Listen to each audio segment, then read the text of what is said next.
و مدت 40 سال هم هست که همین کشیری بیراد ممود کردم.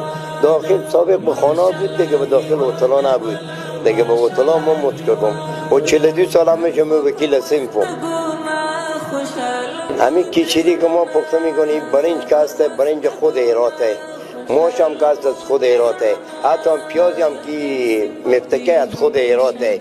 همین گوشت لند دارن که ما لند میکنیم، گوشت ما گوسپند نمیکشیم، گوسپند قصاب میکشه، ما از اون میخریم، چون ما سرسینه و پیشنافت کسی اینجا نمیخورم. گوشت لقمه سرخیر مایم.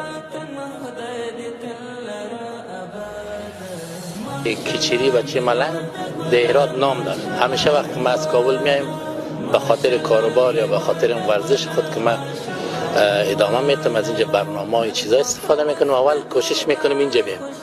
اول یا رستوران یا دیگه جای بود، باز بالاخره از دوستا آدرس گرفتیم اینجا آمدیم. غذای بسیار عالی است و جای تعریف هم داره، واقعا چیز خوب است. استفاده کنیم براتون معلوم میشه.